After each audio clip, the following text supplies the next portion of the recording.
है ना। तो उस पार्टिकुलर क्या बोलेंगे, वेस्ट मटेरियल्स को हमारे शरीर से बाहर निकालना होता है।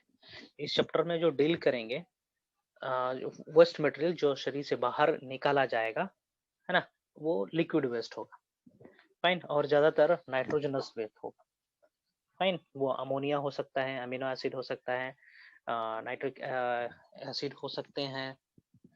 फाइन। चलिए।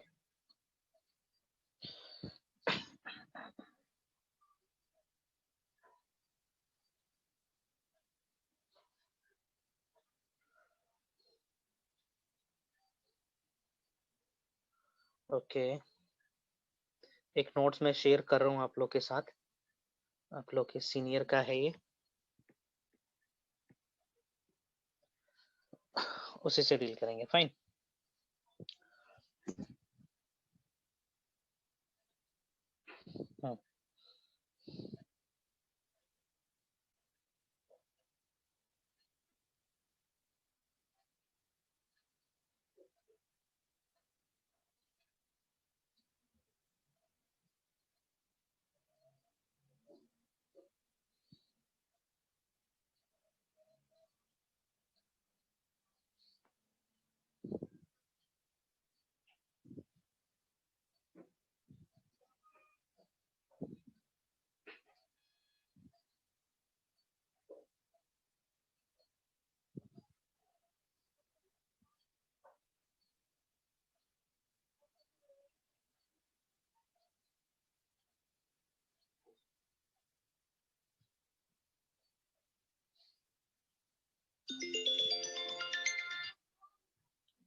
ना इसको एलिमिनेट आउट होना होता है। ओके,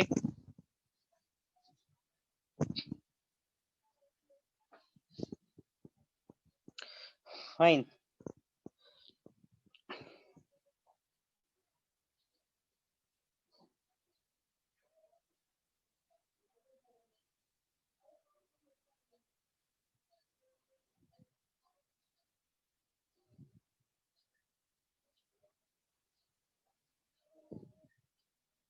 ओके, एक नोट्स मिला होगा, देखेंगे आप लोग भी,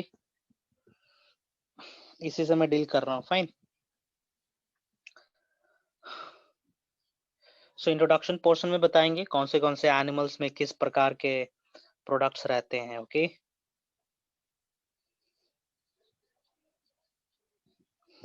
ठीक है। चलिए देखिए, यहाँ पे इंट्रोडक्शन पोर्शन दिख रहा होगा आपको। Due to metabolism number of toxic, ठीक है, substances are released in the cytoplasm. This toxic is diffused out to extracellular matrix, and from extracellular matrix comes out from the body, है ना। Extracellular matrix से ये blood में जाएगा और blood के थ्रू किडनी में जाएगा। किडनी में इसकी फिल्ट्रेशन होनी है, then it becomes the part of urine, and urine के थ्रू बाहर निकल आता है। फाइन। यहाँ पे एक शब्द हमने यूज किया है ऑस्मो रेगुलेशन, ठीक है। तो ऑस्मो रेगुलेशन का मतलब होता है ऑप्टिमम अमाउंट में सॉलिड सॉल्वेंट का कंसंट्रेशन बरकरार रखना शरीर में, that is called osmo regulation, है ना। किस दो चीज का कंडीशन बरकरार रखना, solute and solvent. Solute solvent ratio balanced होना चाहिए अपने शरीर में, है ना। उसको हम लोग ऑस्मो रेगुलेशन करेंगे, ठीक है। तो क्या है ये, it is the process of maintaining the optimum amount of salt concentration in the solution in the body, ठीक है ना।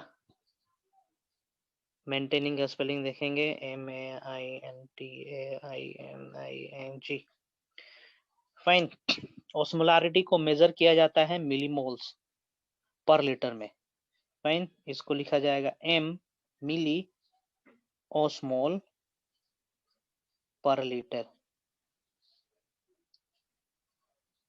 ओके, चलिए। On the basis of osmo regulation, organism को हमने कैटेगराइज कर रखा है 3 भागों में, ऑस्मोरेगुलेटर और ऑस्मोरेगुलेशन, ऑस्मो कन्फॉर्मर होना चाहिए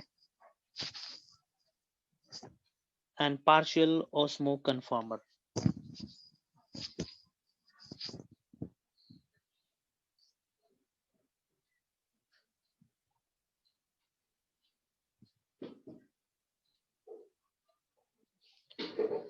इसमें तो सारा डॉक्टर वाला हैंड लिखा हुआ है। समझ पाओगे, ज्यादा कुछ नहीं है ना, इसको कंप्यूटर स्क्रीन पे करोगे तो देख पाओगे, है ना। आपके सीनियर का है, she was one of the best in the class, है ना। Okay, osmo conformer. Osmo conformers वो एनिमल होंगे जो अपना बॉडी का सल्यूट और सॉल्ट कंसंट्रेशन को बरकरार नहीं रख सकते, है ना। उनके शरीर का वाटर लेवल और सॉल्ट लेवल बदलता रहेगा एज पर द सराउंडिंग, है ना। समझ पाए कि नहीं, ऑस्मो कन्फॉर्मर का मतलब क्या होगा। इनके शरीर का सॉल्यूट सॉल्वेंट कंसंट्रेशन एक लेवल पे नहीं रहेगा हमेशा, it will keep on changing as per the outer environment. तो देखेंगे ग्राफ यहाँ पे, है ना। एक्स एक्सिस में हम बाहर का ऑस्मोलारिटी डिफाइन कर रखे, बता रखे हैं, दर्शा रखे हैं, और वाई एक्सिस में बता रखे हैं इंटरनल ऑस्मोलारिटी, मतलब इंडिविजुअल शरीर के अंदर का ऑस्मोलारिटी। देखेंगे जैसे जैसे बाहर का ऑस्मोलारिटी बढ़ते जा रहा है ना, इन्वायरमेंट की ऑस्मोलारिटी जैसे बढ़ती जा रही है, वैसे वैसे शरीर के अंदर का भी ऑस्मोलारिटी बढ़ते जा रहा है। समझे कि नहीं? शैल आई मूव? ये ओके, सो इसको कन्फॉर्मर्स के अंदर आएंगे। सम वर्टिब्रेट्स, इनवर्टिब्रेट्स तो रहेंगे ही रहेंगे, ठीक है। कुछ वर्टिब्रेट्स भी रहेंगे जिसके अंदर मिक्सिन और हेगफिश आएगा, ठीक है, याद रखेंगे। Moving next. अरे यार,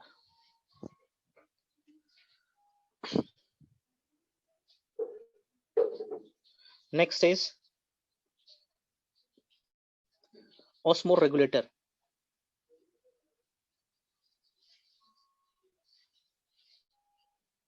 ना, मैं दूसरे जगह से भी नोट्स पाने की कोशिश करता हूँ मैं।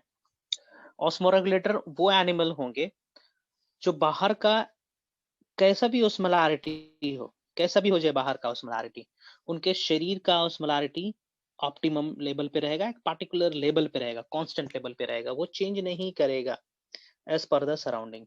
देखो यहाँ पे कोई बदलाव नहीं हो रहा है इसके अंदर, है ना। ओके, इसको हम लोग कहेंगे osmo regulator. They can maintain, energy खर्च करेंगे और ऑप्टिमम ऑस्मोलारिटी को मेंटेन करेंगे थ्रू आउट देयर लाइफ, है ना। जैसे कि cold blooded warm blooded animal सुने होंगे।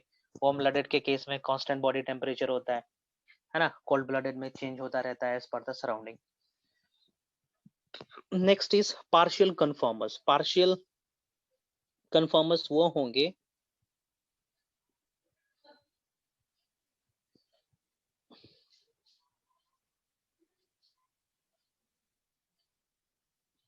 है ना, पार्शियल ऑस्मो कन्फॉर्मर्स वो होंगे जो कुछ समय तक अपना ऑस्मोलारिटी चेंज करेंगे एज पर द सराउंडिंग, कुछ समय तक। लेकिन जब कंसंट्रेशन एकदम ही खराब होने लगेगा, स्थिति खराब होने लगेगा, then they become osmoregulator. Fine, ये किसके किसके केस में होता है, तो इलास्मो ब्रैंक्स के केस में होता है, जैसे शार्क हो गए, है ना।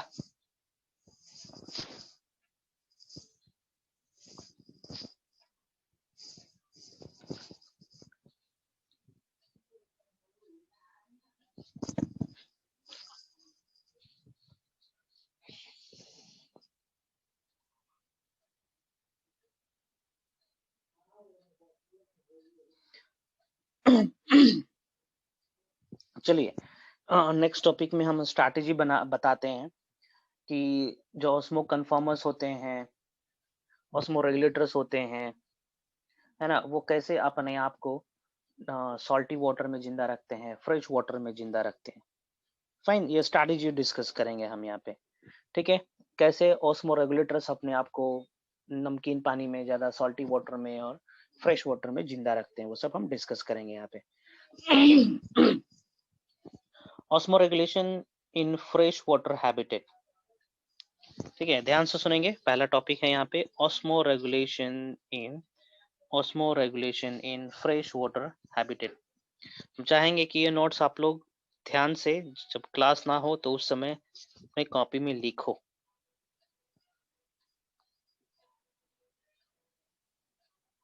या फिर आपके सीनियर्स जो होंगे स्मार्ट प्रेप के, उनसे पूछो, है ना, उनके पास भी होगा तो उनसे भी आप कॉपी कर सकते हो।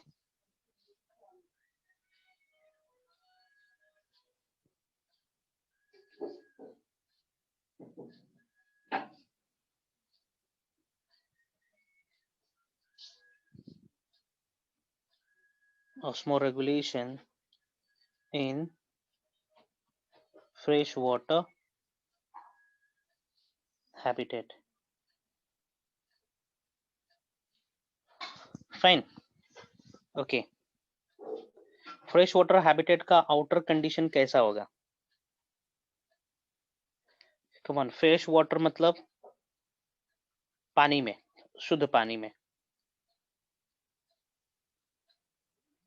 शुद्ध पानी का ये कहने का मतलब है, शुद्ध पानी कहने का मतलब, फ्रेश वाटर कहने का मतलब सोल्यूट, SOLUT और सॉल्वेंट, ठीक है। सोल्यूट और सॉल्वेंट में कौन ज्यादा रहेगा? फ्रेश वाटर कहने का मतलब सॉल्वेंट। सॉल्वेंट ज्यादा होगा। वेरी गुड, सॉल्वेंट ज्यादा होगा, है ना, सॉल्वेंट ज्यादा होगा, सोल्यूट कम होगा। तो इस सॉल्यूशन को हम क्या कहेंगे? हाइपरटोनिक या हाइपोटोनिक कहेंगे? हाइपोटोनिक। सोल्यूट इज लेस मतलब हाइपोटोनिक कहेंगे। फाइन। अच्छा, हाइपोटोनिक सॉल्यूशन में यदि सेल को डालेंगे तो सेल के अंदर क्या होगा? एंडोस्मोसिस या एक्सोस्मोसिस? एंडोस्मोसिस। एंडोस्मोसिस होगा, मतलब कि सेल के पास जाएगा। पानी कम होगा। हाँ, मतलब एंडोस्मोसिस, सेल बस्ट कर जाएगा, यही ना? Yes sir. है ना? तो इस केस में क्या होगा? बॉडी ज्यादा से ज्यादा पानी गेन करेगा, है कि नहीं है? है ना? बॉडी पानी गेन करेगा, सेल्स स्वेल करेंगे, बस्ट करके मर जाएगा, है ना? तो देखिए क्या क्या स्ट्रैटेजी है। Okay, hypotonic solution, problem faced, क्या क्या प्रॉब्लम फेस करेंगे?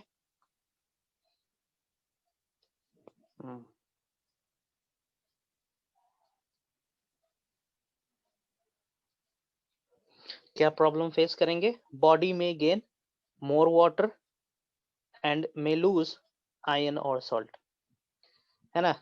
बॉडी में गेन, ठीक ना, मोर वाटर और मे लूज आयरन, यही होगा ना प्रॉब्लम, है ना? ये प्रॉब्लम डिस्कस कर रहे हैं, कंडीशन और प्रॉब्लम डिस्कस कर रहे हैं। फिर से समझेंगे। फ्रेश वाटर कंडीशन में क्या होगा? पानी ज्यादा है, सॉल्ट कम है। यदि उसमें कोई ऑर्गेनिज्म जाएगा तो ऑर्गेनिज्म की टेंडेंसी होगी कि बाहर का पानी अपने अंदर ले ले और अपने अंदर जो सॉल्यूट ज्यादा है वो बाहर चला जाए, है ना? ये प्रॉब्लम होगा।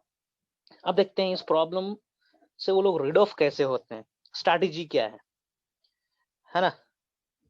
ठीक है, तो स्ट्रैटेजी ये है कि they must lose water frequently, है कि नहीं है?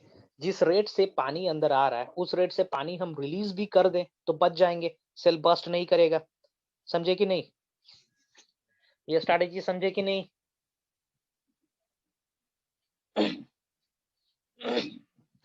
आदित्य, समझ में आया कि नहीं?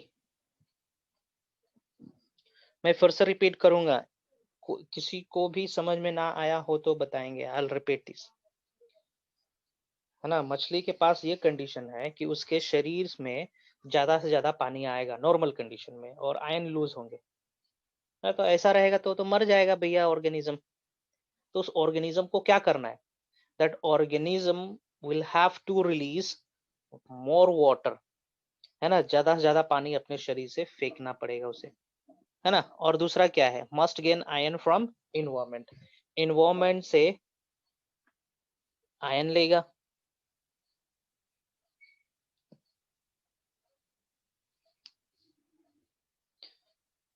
है ना।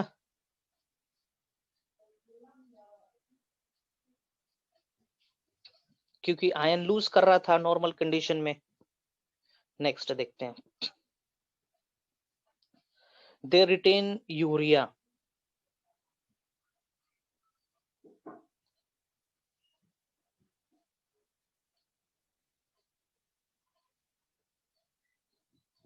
ये सबसे नहीं होगा, ठीक है मैं यहीं पे रोकता हूँ, है ना। अगले दिन मैं अच्छा वाला नोट्स ढूंढने की कोशिश करता हूँ, नहीं होगा तो मैं आप लोग को लिख के ही पढ़ाऊंगा, फाइन, है ना। मैं यहीं पे रोकता हूँ, इससे नहीं चलेगा, इट वोंट वर्क, है ना, इट वोंट डू। ओके, मैं यहीं पे रोकता हूँ इसको, अगले दिन हम इसके बाद से स्टार्ट करते हैं। ओके,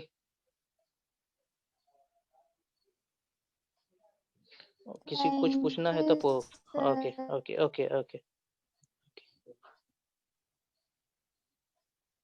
आप लोग साइन ऑफ कर सकते हैं।